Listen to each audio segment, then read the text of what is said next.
Hey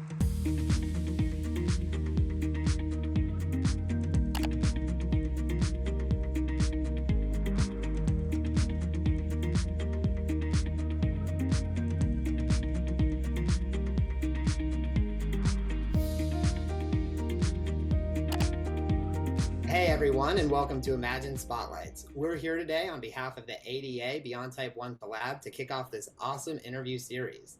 Every week, throughout Imagine Camp, we'll be chatting with an inspiring person living with diabetes.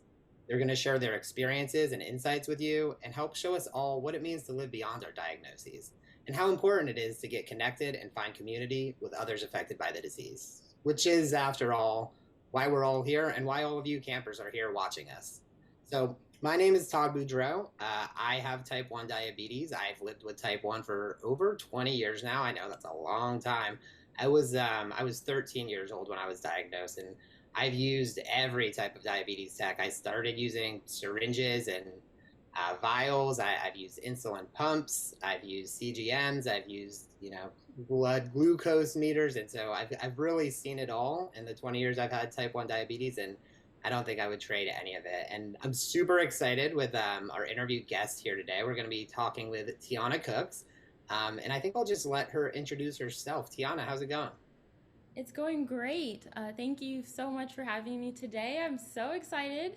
My name is Tiana Cooks. I am the community manager over at Beyond Type 1, and I myself have been living with type 1 diabetes for 7 years. So I was actually born and raised in Colorado Springs, Colorado. And growing up, I loved to play sports. I played basketball, softball, and I ran track. And senior year of high school, during track season, is when I was diagnosed with type 1. So, for the past 7 years, I've kind of used my story to help, inspire other people. And hopefully, today I can share with you all, and you all walk away feeling a little more empowered and inspired. Which events were you running in track? Oh, I ran the 400, I ran the 300 hurdles, I ran pretty much every relay they threw me in. It was fun. I missed track. I actually tried the pole vault, and I have this huge scar on my leg Oh, no. because in practice one day I had cleats on, or my spikes, and I was trying to pole vault, and I didn't make it, and I fell down to the ground and scratched my whole entire leg. Oh, shoot. Pole vaulting always seems like something that would be so fun, but now maybe you're convincing me I don't want to try it that way. You should still try it. By all means, just don't wear your spikes when you try. Okay, good advice. So you were a senior in high school when you were diagnosed. Was it during track season? What did you have like the typical symptoms? Can you tell me a little bit about that diagnosis? Like how long do you think you had diabetes before you actually knew, oh, this is diabetes? Oh, that's a great question. And I always think back to that time since I remember it so clearly. And I feel like it was at least a month, maybe 3 or 4 weeks before when I started feeling a little sick. I guess I'll give you a little more information about my diagnosis story. So, as I had mentioned, senior in high school. And in high school, I don't know if any of you guys have like bathroom passes or if you've had like a bathroom pass. So at my school, they gave us like this sheet, right? And on the sheet, we had about 15 passes to use the entire school year. And I remember I was like, oh, and if we didn't use our passes, we had like extra like prizes, I guess. So they would let us have like a lunch break or different things like that. And I had saved my bathroom pass. I had all 15 slots open. And then I remember one week I went through the entire bathroom pass and I was so mad at myself. I was like, oh, I was trying to get to lunch. Like now I have to stay in. And then I remember saying like, well, I have to go to the bathroom and I was literally out of slots.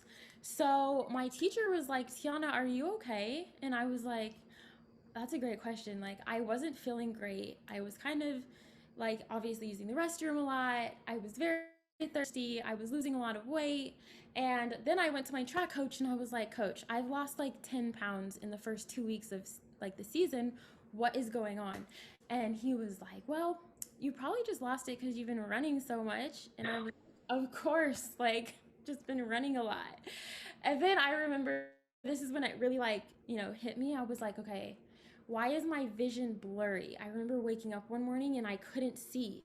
And so I pulled out my handy dandy iPhone and I typed in my symptoms. The first thing that pops up was type 1 diabetes. And I was like, this is it. I have diabetes. So I went and told my mom. I was like, Mom, look at this. Like, all my symptoms. I was like, diabetes, diabetes. She was like, Tiana, stop saying that. Stop. And I was like, no, like, I have it. And she didn't believe me. So she takes me to urgent care because I also had strep throat. And because my mom said, stop saying you had diabetes, I wasn't going to tell the doctor. And she was walking out of the room, literally about to close the door. And I was like, wait, I used all my bathroom passes. I'm 17 years old and I keep wetting my bed. I was like, something's wrong. I lost a bunch of weight. And then she was like, okay, like, we'll run some tests, send you home. You're probably fine.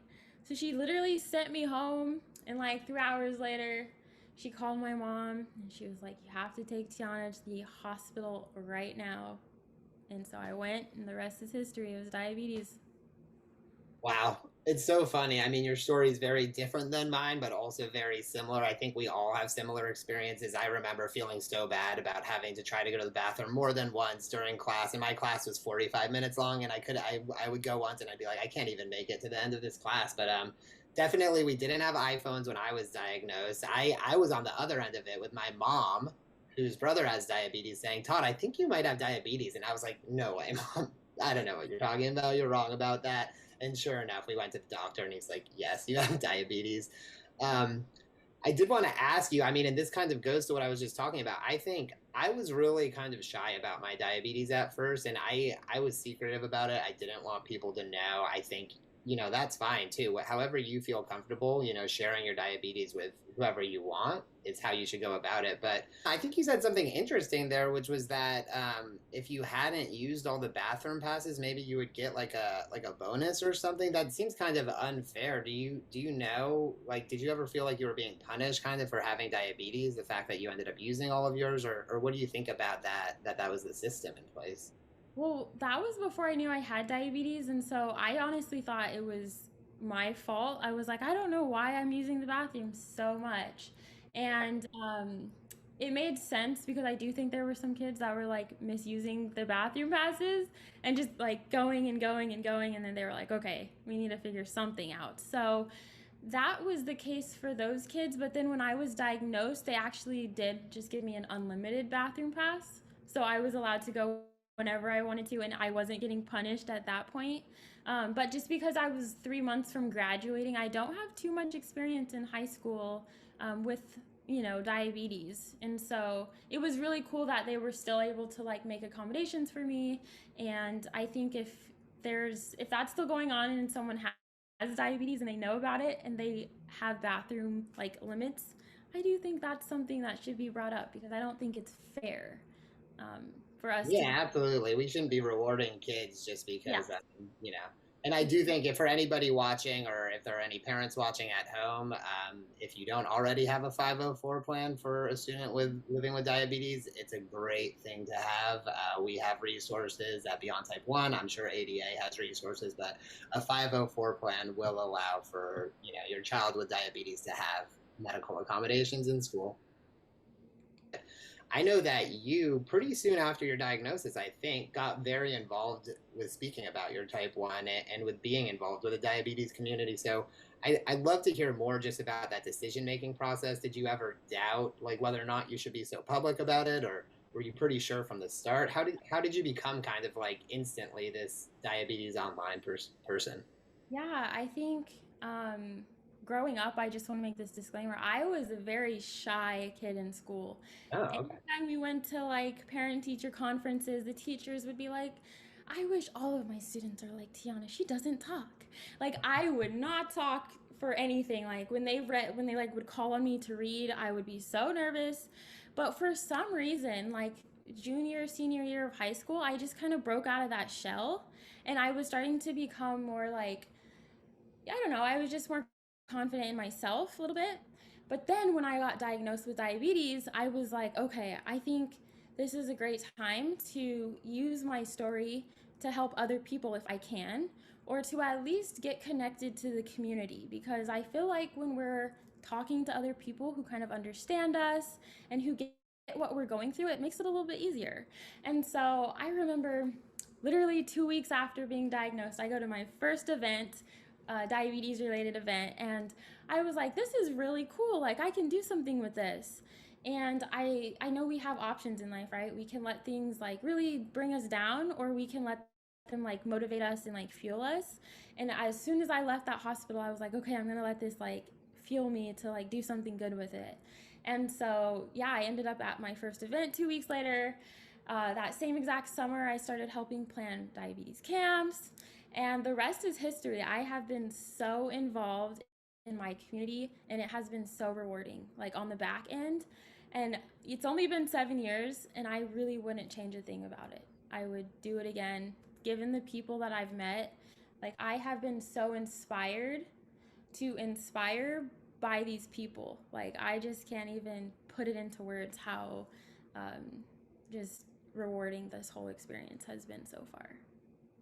Okay, well, you said you couldn't put it into words, but I'm going to ask you to put it into words anyways. I would love to hear more about the diabetes community because, again, this is just, it's, a little bit of an age difference, but maybe also just a difference in how we approached our diabetes. I think the first 10 years after I was diagnosed, I met two other people with type 1 diabetes, and one of them was my uncle. So I'm a little jealous of you. I know all of the benefits now that I'm really involved in the diabetes community, but if you could just tell me a little bit more about what some of those benefits are, what being part of the community means to you, maybe how you've been inspired by them or inspired them. Like I know that there's so much benefit I've gotten from the community. I assume you've had a similar experience. Mm-hmm. Yeah, it's been fun.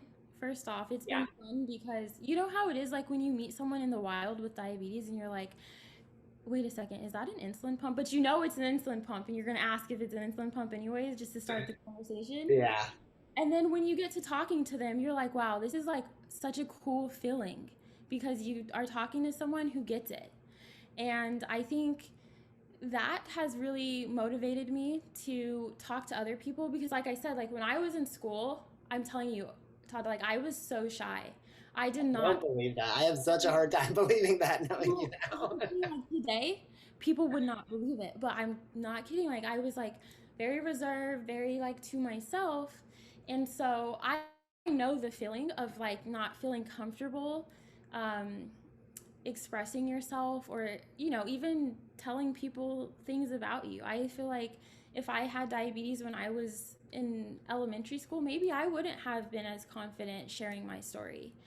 But because of like the experiences that I've gone through, I was like, I want to touch or be able to reach that kid or that person that I once was that might not be as comfortable sharing about their story, so that maybe one day they know, like, maybe I'm not comfortable now, maybe I'm shy now, but one day they'll be like me now and they'll be like, they won't stop talking. They'll be like super extroverted, want to share their story with everybody. So that is really You what has kind of pushed me and kept me moving forward. Do you always ask people when you see them wearing a pump or a CGM? Do you always try to go up and talk to them? Sometimes I'll see somebody wearing a pump or like a Dexcom or a Freestyle Libre or anything, and I'll just give them like a head nod, just If I see you talk in like. public, we're automatically friends. Like there was one time I was waiting in this line to get order food for 15 minutes, and all of a sudden I saw someone with a Dexcom on, and I was like, am I gonna stay in line? Am I gonna go talk to them? And I chose to go talk to them, and I was like, all right, I'll get back in line later. And I went and talked to them because I just feel like it's so rare. It's like they call it diabetic in the wild. And it's so rare to see someone that's like got their stuff on as well. There's really nothing like that feeling, though. It's definitely like a unique thing to be able to just see somebody and know, oh, they know exactly what I've been going through. Like it's just unless you've lived with diabetes or been close to someone with diabetes, you don't know. So it's powerful, definitely.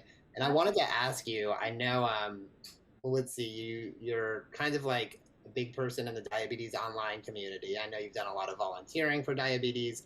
You now work in the diabetes space. So diabetes is a I would say, a big part of your life.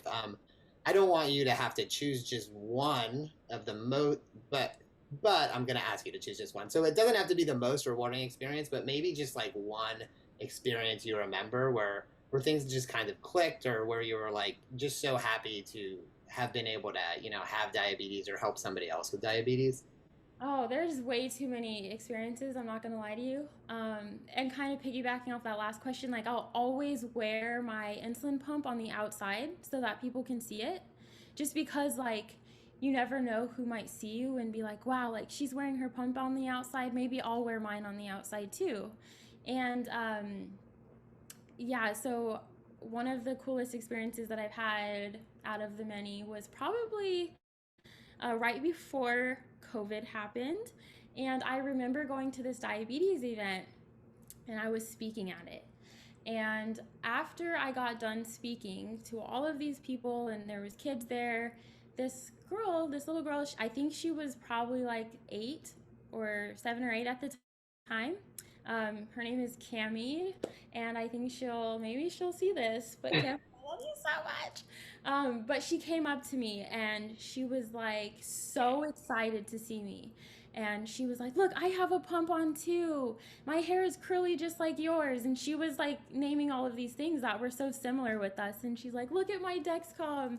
And it was just so cool because it's like, that is why I share my story, because it might inspire, or even if it doesn't inspire, it might just touch someone out there and make them feel a little bit less alone.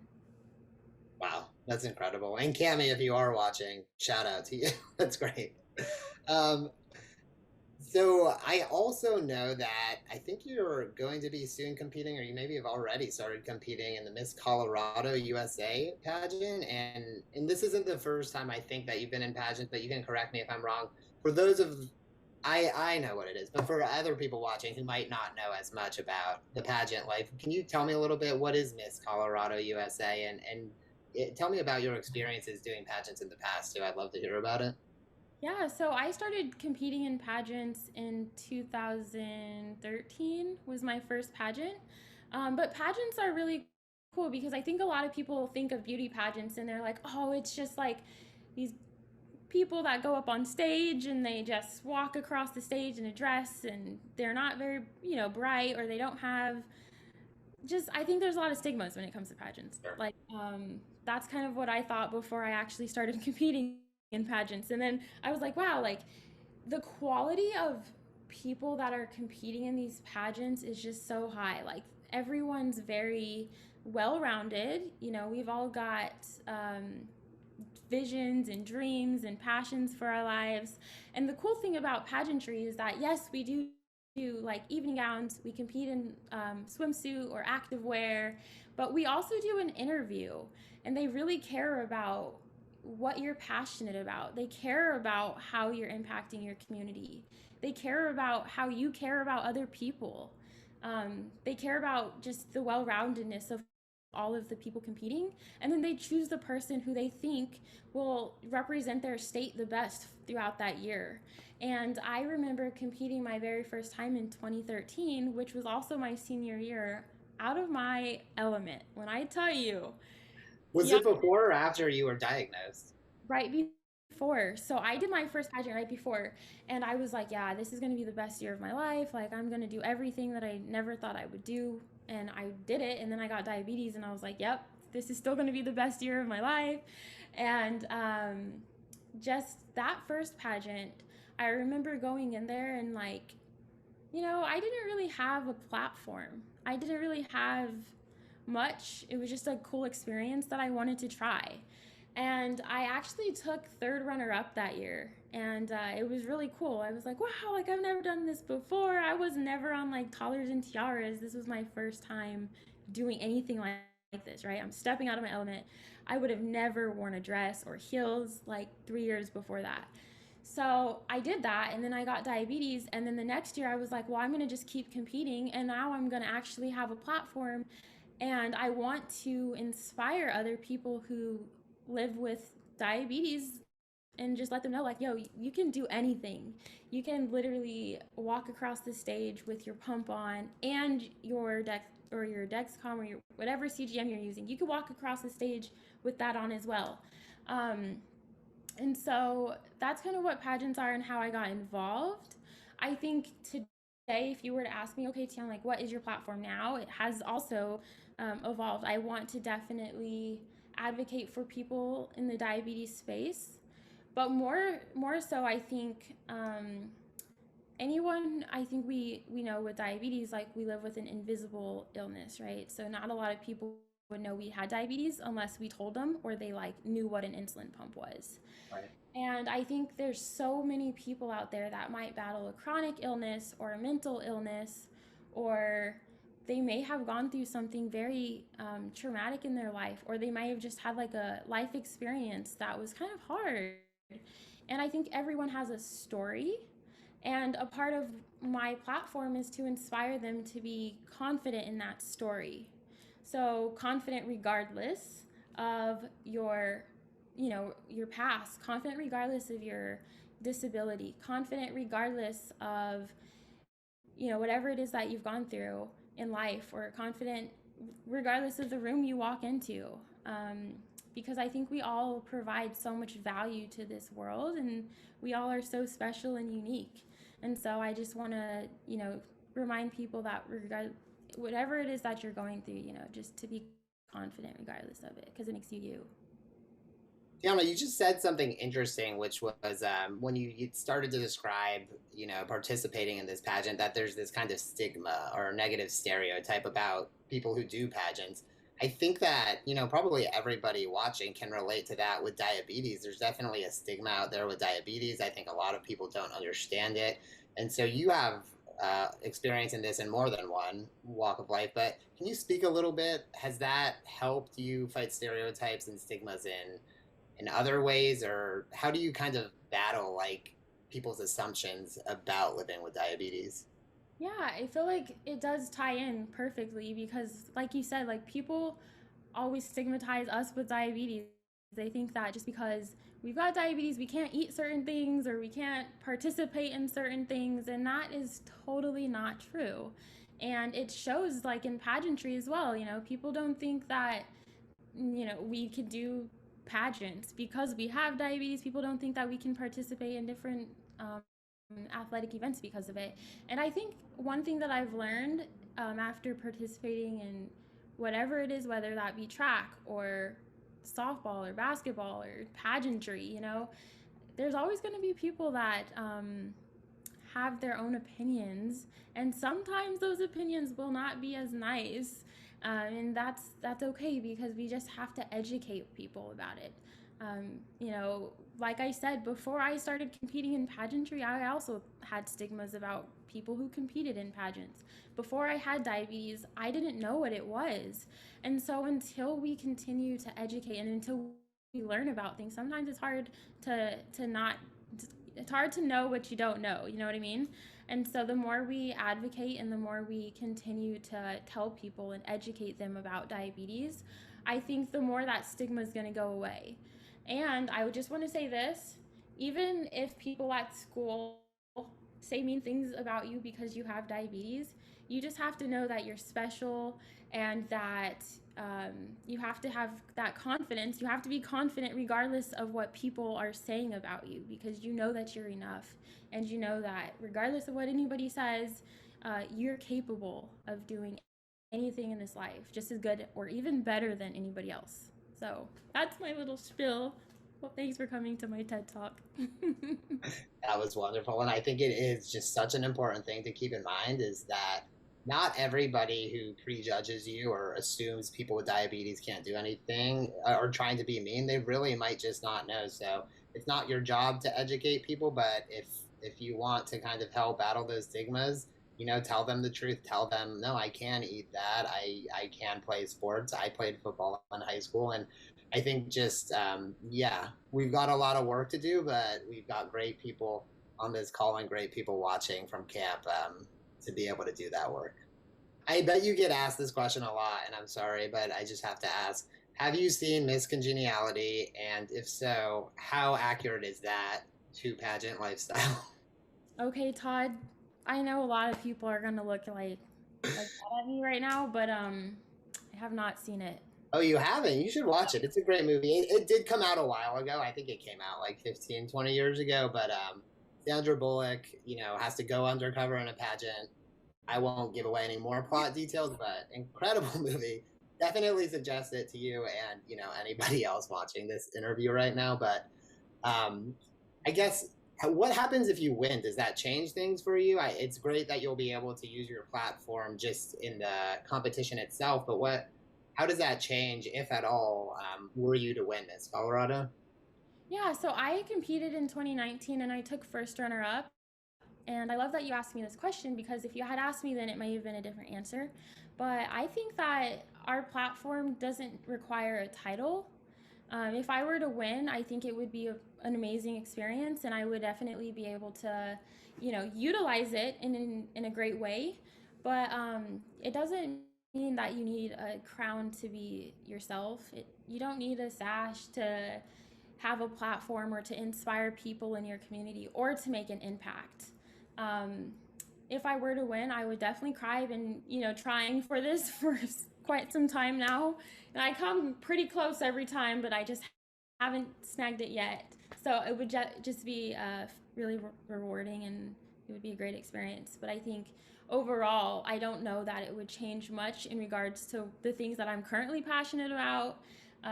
Maybe build my platform out, a little more, which would be awesome.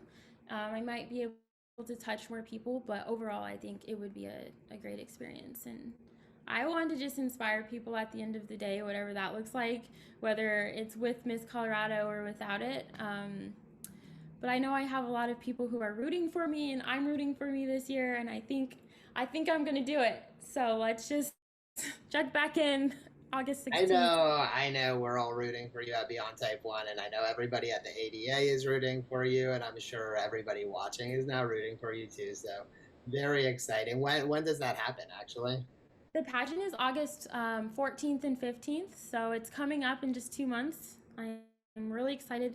So my dress, you didn't ask, but I'm just gonna let you know. I've never been like a huge pageant like girl. Like I have never been like, okay, I have to get like a $3,000 dress. Like I always used to buy my dresses from like the consignment store. They would be like $20, $30. My last dress was little. It was not expensive at all. This year, my dress is going to be. I won't give too much away because I want you guys to all tune in. You can definitely watch it, stream it. But my dress is going to be very gorgeous, long. I'm thinking long sleeves. It's going to be very like simple but elegant. It's going to be gorgeous. How much thought do you put into when you're picking out an outfit, like where your devices will go, or if you'll be showing your devices? Is that something you think about? How much does that come into play when deciding what you're going to wear? Yeah, so when I'm wearing a dress, so in pageants particularly, or if I was going to like prom or homecoming or something like that, I definitely still wear my pump if I can. I'll try to just make it work. So let's say I'm wearing like a dress with like a strap right here. What I'll do is I'll just pull it up through my shirt and then I'll just strap it here or strap it in the back because I have a little clip. Let me show you. I have a little clip on my pump, so it makes it really easy to just clip it wherever I need to. That's Let's say I wasn't wearing the clip, I would actually just put on like a little belt, or they have these things you can put on your leg, and you can just put it inside of there.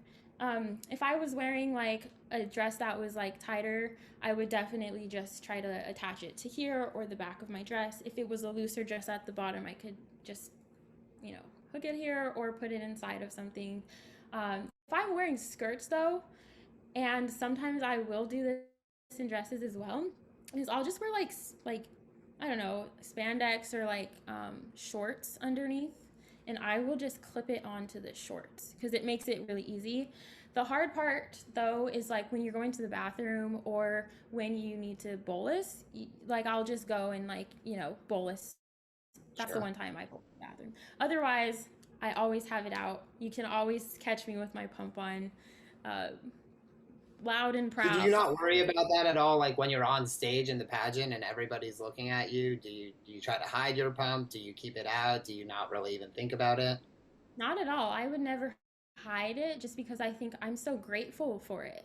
Like my pump just keeps me alive every day. My CGM helps me so much. Like what would I do without this technology? So I just don't feel like I should be ashamed to wear something that's literally helping me live. And I want everybody to see it because it's a part of me and it makes me, proud. And so when I am on stage, I intentionally will put my pump or my CGM somewhere so that people can see it. And then if I get to the on stage question, which I did last year, I always try to tie in diabetes somehow so that I can talk about it to the audience too. But yeah, I'm definitely not. I'm not embarrassed, and I just would say to anybody who might be embarrassed or maybe not super confident to wear their devices on the outside so that people can see them, it's okay. You don't always have to show your devices and you don't always have to want to talk about it, but just know that there's nothing to be ashamed of, like at all. um, I think that your devices make you so special, and so rock them proudly and be confident regardless.